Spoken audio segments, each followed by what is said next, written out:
Hello, everyone. This is the second community call for Ambire, where we have Ivo Georgiev, the CEO of Ambire. And today we're going to talk updates on the Ambire extension, thoughts on chain abstraction, and other stuff. Um, we have like a rough schedule agenda for today. We can start with some updates by Ivo. So yeah, we'll start with some updates on the development of the extension, where we at.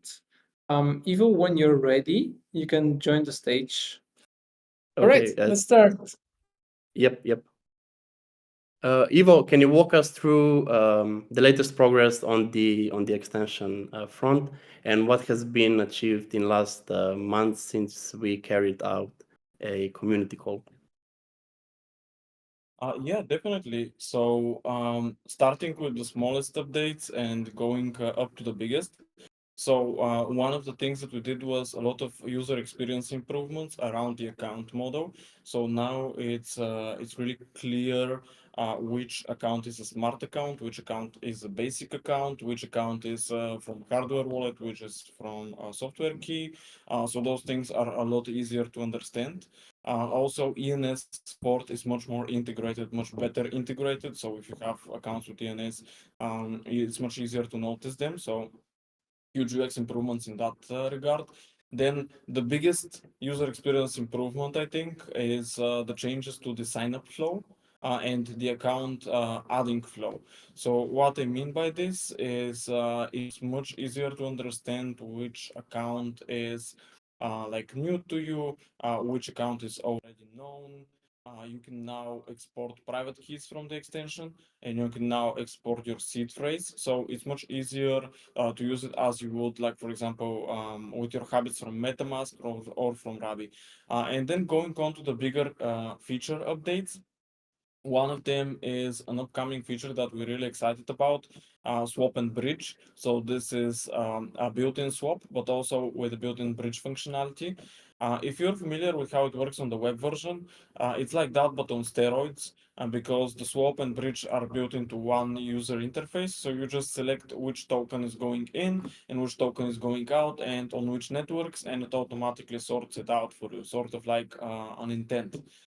And then the final feature that we're working on is called DeFi positions, which is the ability to see like your Uniswap positions, your Aave positions, compound positions, like all sorts of DeFi positions within the extension dashboard. And it's also counted towards your total balance.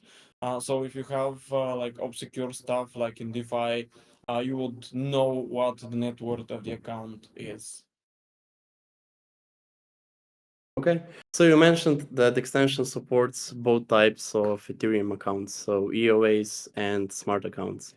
What is the easiest way for somebody today to start with a smart account? How can somebody unlock a new smart account and start using it?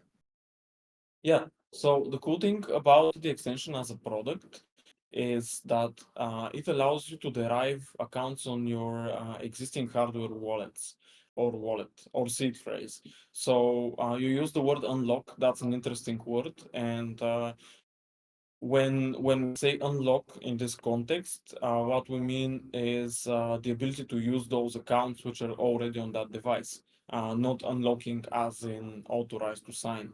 So an example of this is I have a Trezor and I've used this Trezor for a long time with MetaMask or with Rabi, and I have like a bunch of accounts on this device. And then when I connect it to my computer and I open the Ambire browser extension and I click add accounts and I choose this Trezor as an option, then I can see not only the basic accounts or EOAs that I know from Rabi and MetaMask, but also within those accounts, I have smart accounts mixed in, and those smart accounts are running on the same security model like the basic accounts that are on the same device. So I get something very familiar but with the added functionality of account abstraction. And this is something that no other wallet does to date. All other wallets require like some special steps or a wizard through which you go through to create the smart account. And we give you smart accounts that are already on the hardware device using the familiar security model that you have. So Okay. basically, you just need to use an existing hardware device or seed phrase. Okay, so it makes super easy for somebody to import the accounts and then migrate to a smart account. And talking about smart accounts, what do you think is the Ember smart account killer feature that would that somebody coming from an EOA wallet will appreciate most? Excellent question. So what I think the keyword feature personally for me is the gas tank. Obviously, this is a question that everyone has to answer individually because different people like different things. But I love the gas tank. And what the gas tank is you can prepay gas on any network, and then you can use that prepayment on any other network. So why this is pretty cool is because with a regular wallet like Rabi, you have to you have to fund each account individually on each new network that you use, or even with their gas tank feature, it has some limitations, like they have to send you some native assets to that account first before you can use it. And with Ambire, it's not like that.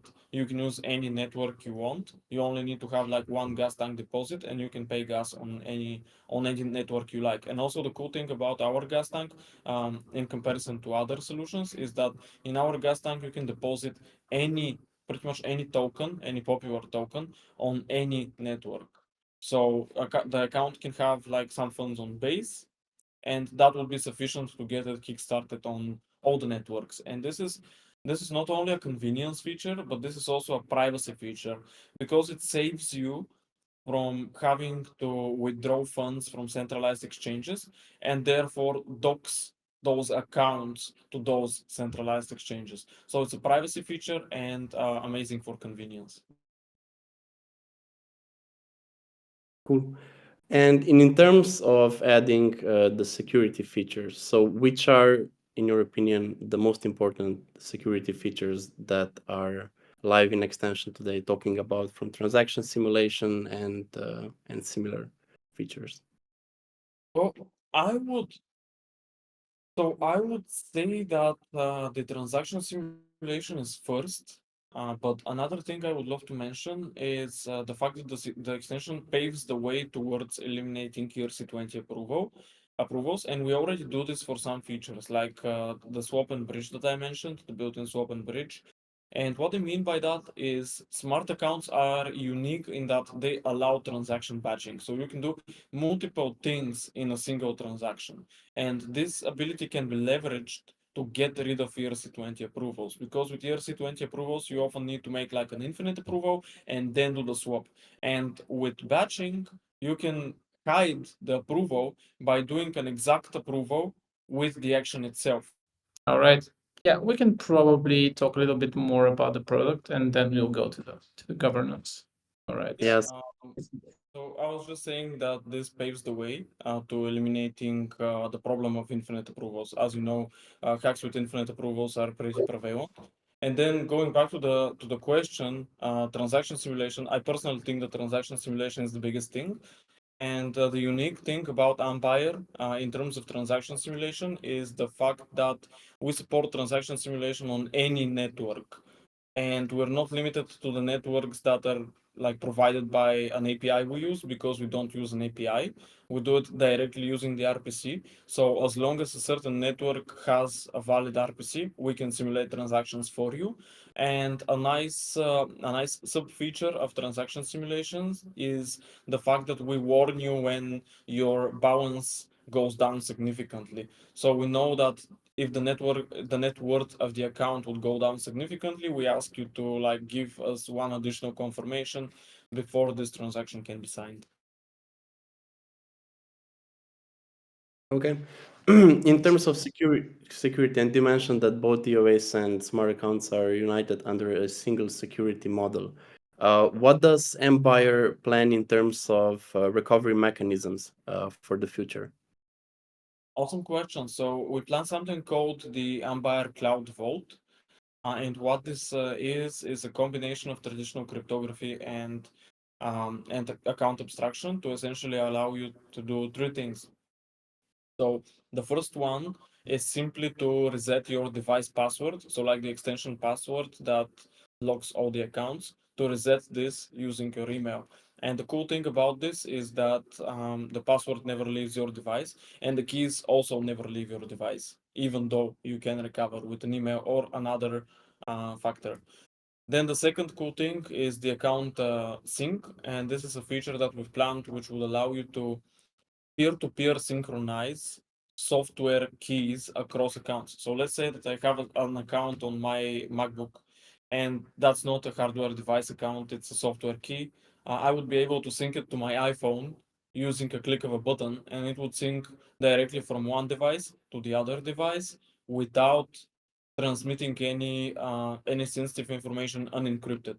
So the keys would be encrypted with the key of the receiving device.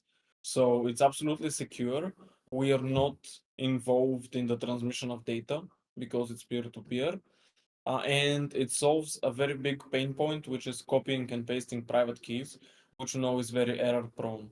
So why I'm telling you those things? Because they're related very closely to account recovery. You wouldn't need account recovery that often if you have a mechanism to reset your password, first of all, and second of all, if you have a mechanism to easily synchronize your accounts between all of your secure devices. So we eliminate a lot of the cases where, like, for example, I would lose my phone and I would lose my account.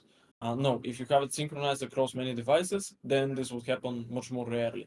And then the third feature of Ambire Cloud Vault is the actual on-chain account recovery itself, which uses a technology that we pioneered and we actually got a grant from the Ethereum Foundation to develop, which uses the DKIM signatures in emails.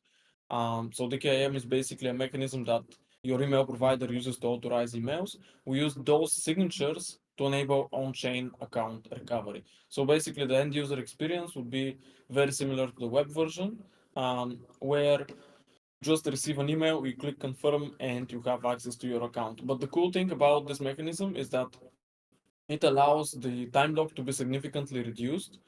For anyone who's ever done this on the web version, they know that it takes 3 days to recover your account.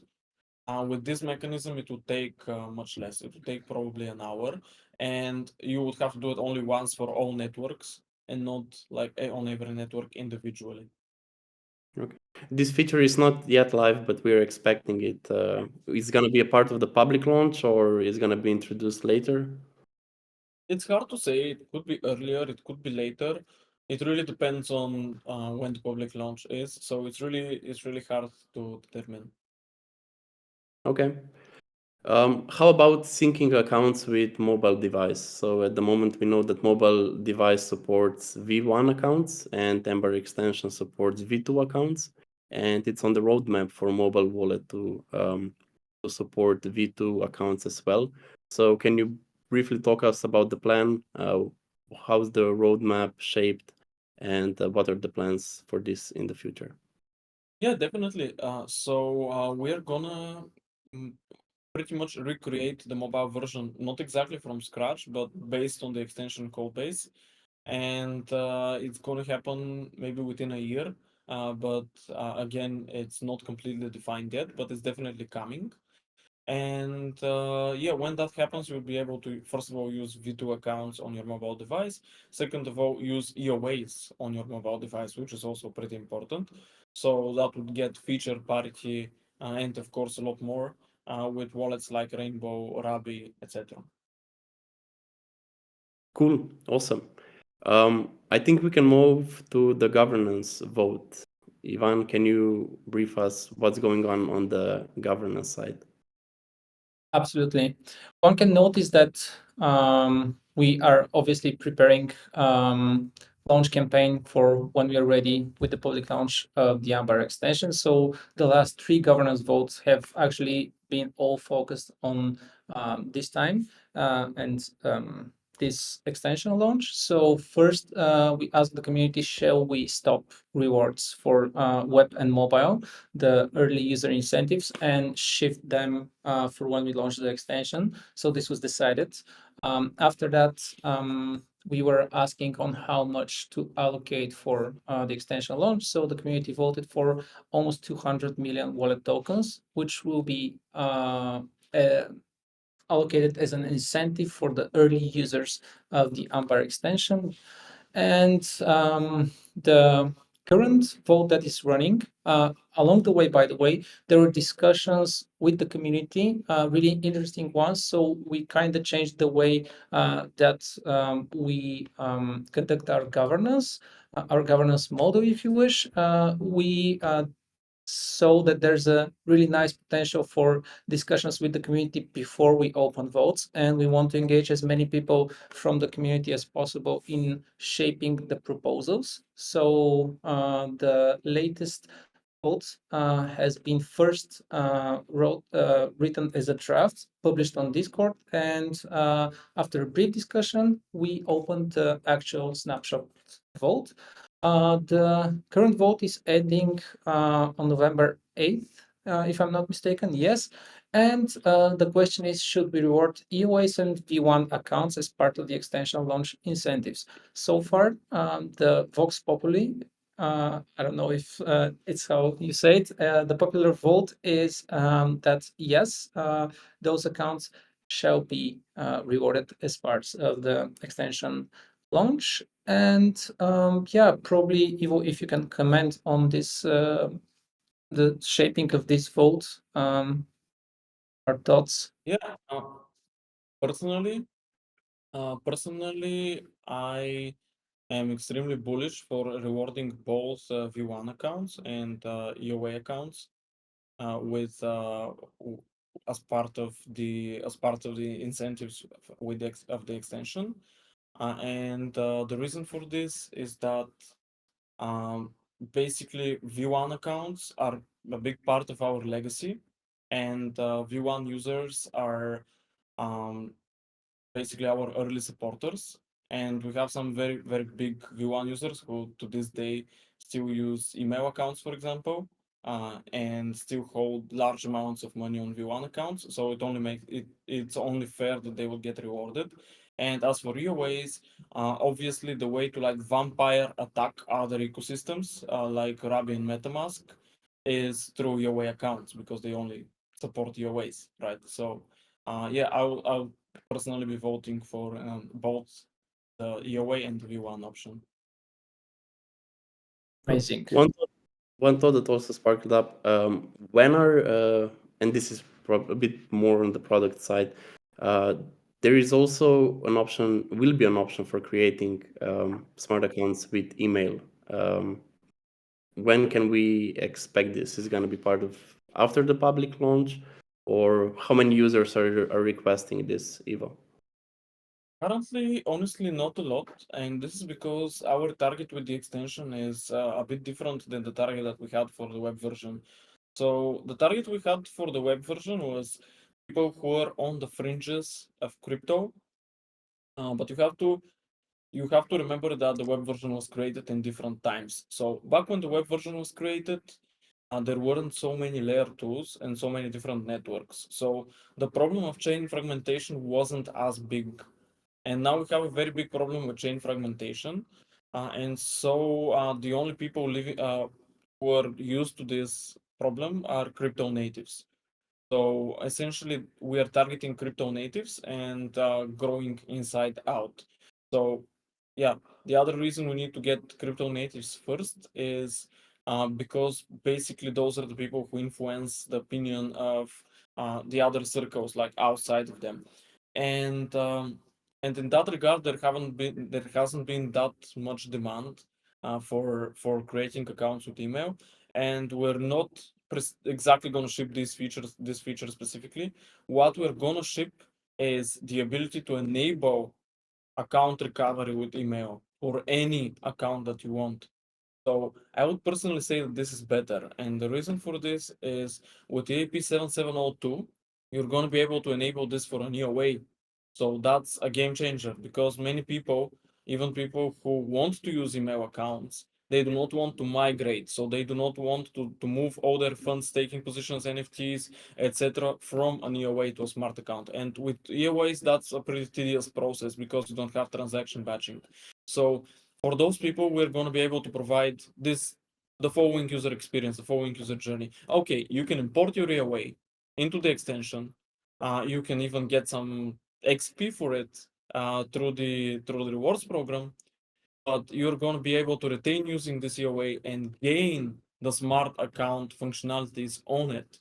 So you're going to be able to use the gas tank, the transaction batching, like all those cool things on the EOA.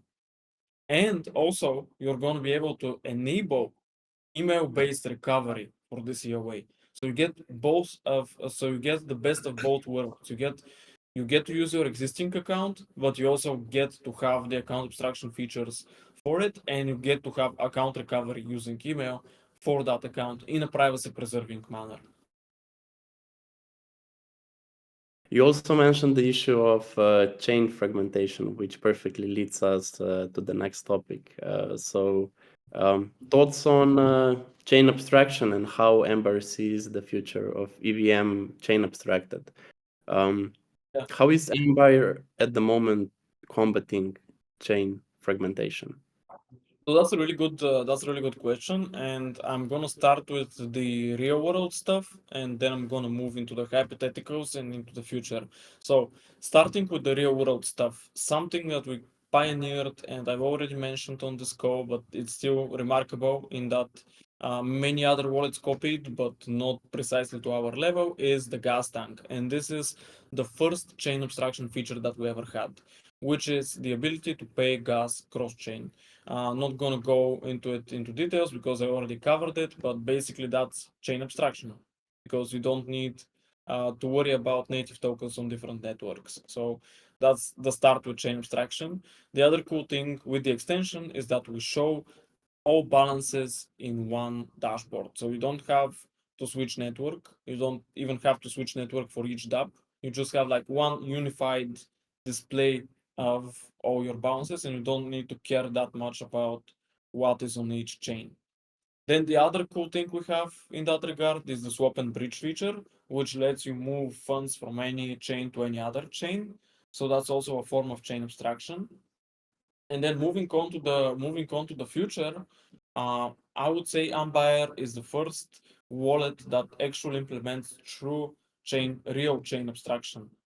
And what this means is you can think of the EOA world as the EOA world and the smart account world as two different universes where each one of them has different features for chain abstraction, but they don't intertwine. And what I mean is EOAs, they support every EVM network, right? They are not limited in terms of network support. So that's excellent for chain abstraction. You need this for chain abstraction because if we were to live in a chain abstracted world, we need not only the chains that existed up until that point, but we need to account for all of the chains that are gonna appear in the future. So you need the account to support not only every network that exists now, but every network that will possibly exist. And so far, EOAs have been the only solution for that. Then the other thing is having the same address on each of those hypothetical chains. Again, EOAs have been the only solution so far for that. And then on the other side, we have smart accounts, which have a very unique property, which is the ability to have programmability in the account. And you need this programmability to implement intents. And intents are a mechanism which resembles transactions, but whereas transactions are a description of what you want to get done as instructions, intents actually describe your intention. So, like for example, a transaction would be, hey Uniswap, please swap 500 USDC for Ether. Then an intent would be, I want to give someone 500 USDC and I want to get Ether back. So that's the difference between those two things. And intents can be solved in a cross-chain manner. So you can say, I want to give you that money on Ethereum and I want to receive that NFT on Optimism. And someone else can come up with the solution. But to support intents, you need smart accounts to a big extent. You can implement intents without smart accounts, but it's much better with smart accounts. So where I'm going with this is that Ambire is the first solution which combines all of those traits which I just mentioned from the two different universes.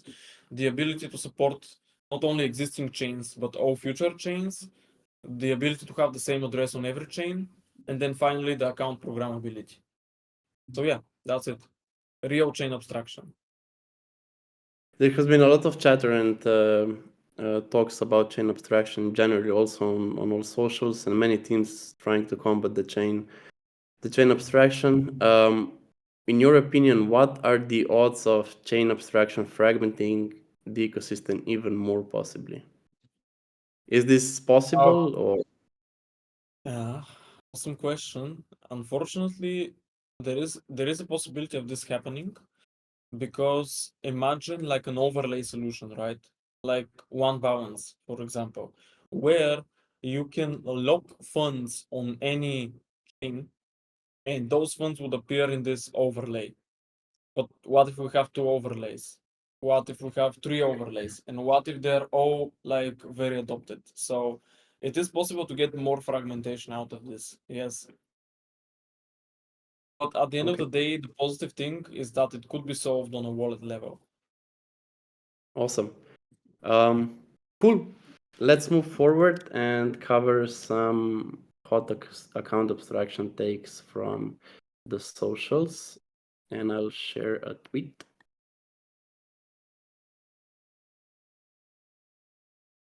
This was a recent tweet on socials which says, has account abstraction failed? Most power users today still use EOAs despite account abstraction being live for a year.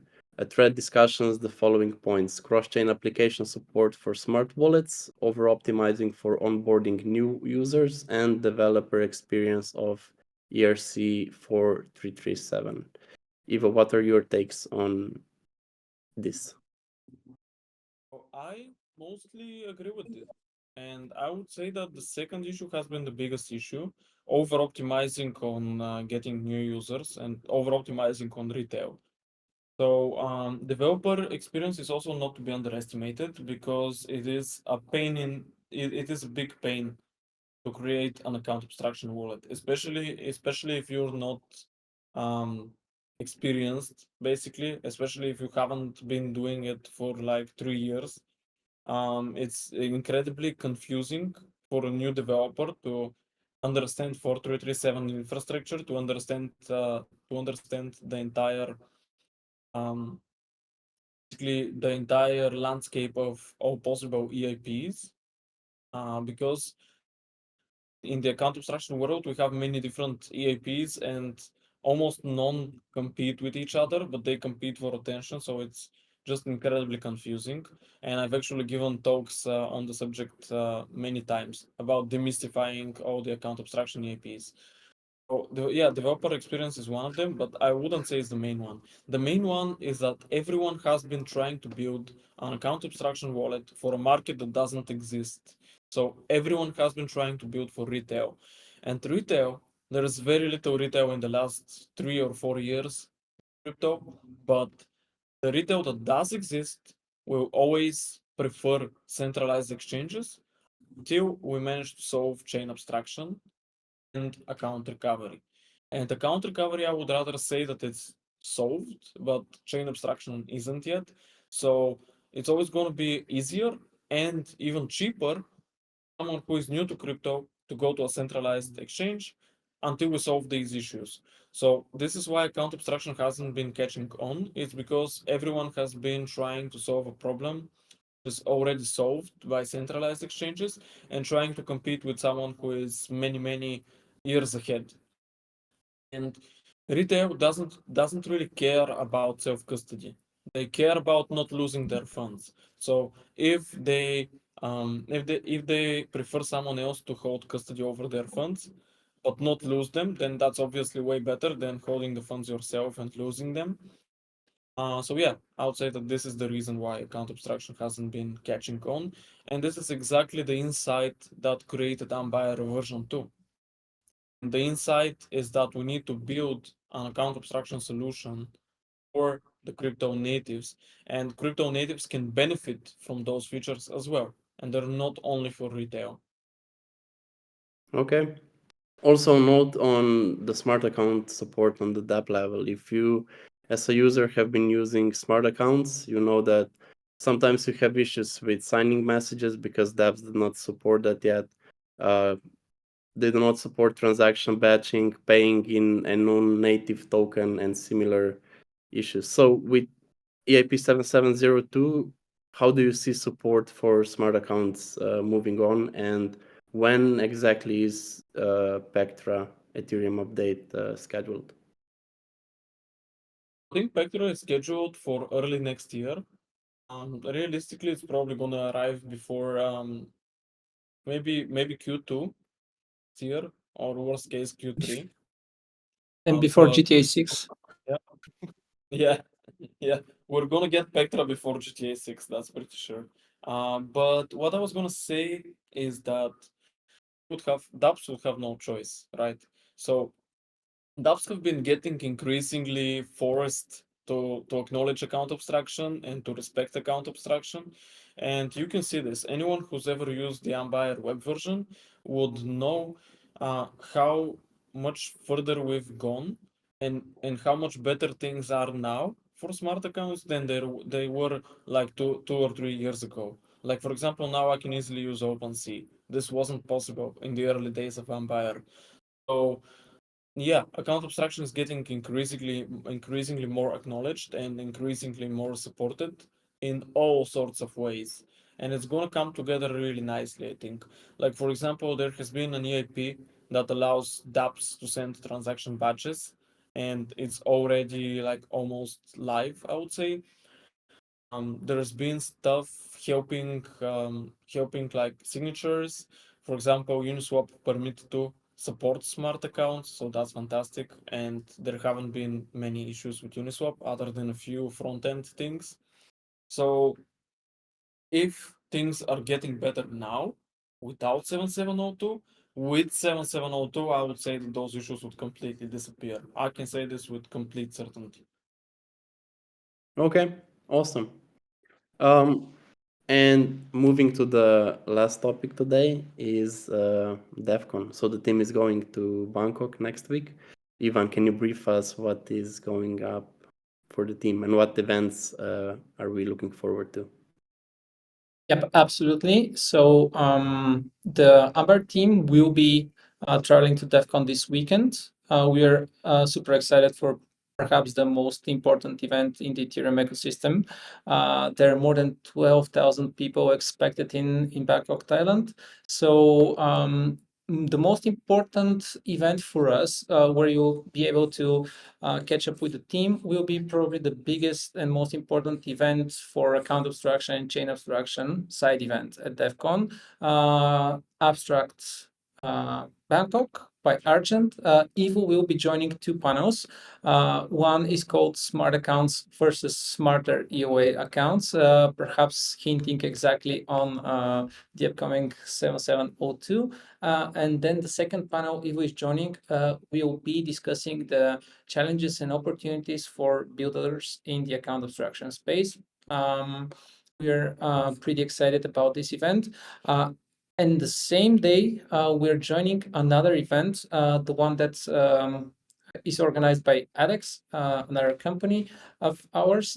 It's called the Web3 Marketers Summit. Ambire is supporting this one as well, so you can meet the team. However, the team will be joining the main event as well, not with the booth, but will be around. So if you want to chat anything related to Ambire or anything else, you can find us messages on Telegram and socials. And yeah, if we meet, we might give you access to the browser extension.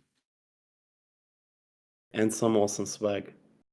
Oh yeah, and that. Cool, awesome. Don't worry if you've forgotten your flip flops. We will get you covered. Or pants. Or pants, yeah. Awesome, cool. I think this wraps up today's call. Thank you very much for joining, everybody, and see you around in the chats. Thank you, everyone. See you Bye-bye. around. Bye. Bye. Bye.